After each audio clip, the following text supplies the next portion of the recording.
जय जगन्नाथ। राज्यभित्तिक संगठन association of Twitter activist सभापति मु विस्मय मिश्र सरकार को एतिक निवेदन करुच्ची जे ट्विटर जो आमे कहूचे बा एक्स जनित जो समस्या लोक माने निजर समाधान करिया पे सरकार को ट्वीट करचंदी ताकू जदी सरकार गुरुत्व नै थांते ताहले आज एफएम कॉलेज रे समयश्री भलिया भौणींकर अवस्था केबे भी एपरि हेइ न थांदा बा सरकार को लोक असंतोष बा समालोचना शिकार कर न थांदे। आमे अनुरोध करचु विरोधी नुह आमे युव शक्ति हेइ सरकारंकर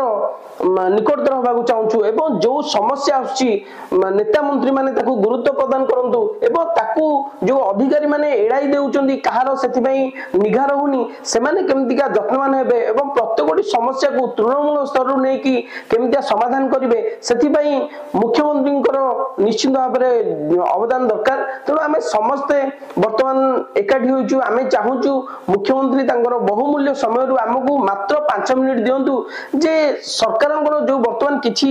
चली ओडिशा भीतर अशांति से अशांति केमती एक बाहबारे परिणत हेबो एवं जो भौणी प्रति आज अन्याय घटला अन्य कोनोसी लोक प्रति बा कोनोसी भौणी प्रति से अन्याय न हो सेति आमे चाहूछु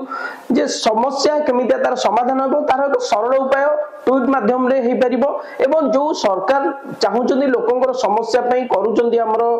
जनसुनानी करूचंदी जनसुनानी प्रकृत रे कोन जने लोक मुख्यमंत्री को पाखु पहुंचबा एते सहज आमे 2 दिन हम चेष्टा करछु मुख्यमंत्री सहित ए जोगाजोग करिया पे आमे पहुंची पारनु जहा कि मुख्यमंत्री को खबर जाई पारनी। तो जनसुनानी अपेक्षा वर्तमान जेतोळे आमे देखुचे डिजिटल जुग चलीची डिजिटल जुग रे डिजिटल समस्या को गुरुत्व देबा पई एक सरल उपाय केमितिया हेइ परिबो एवं शासक शासित मध्यले केमितिया दूरता कमिबो सेथि पई समस्त टीम मैटर सदस्य चाहूछु आमे जिला स्तरीय एवं राज्य स्तरीय जो माने अछंती कर्मी से माने मुख्यमंत्री सहित बहुमूल्य समय एक साक्षात्कार एवं आमे आशा विश्वास रखुछु निश्चय मुख्यमंत्री आम कथा सुनिबे। जय जगन्नाथ अपेक्षा रहिलु। जय जगन्नाथ।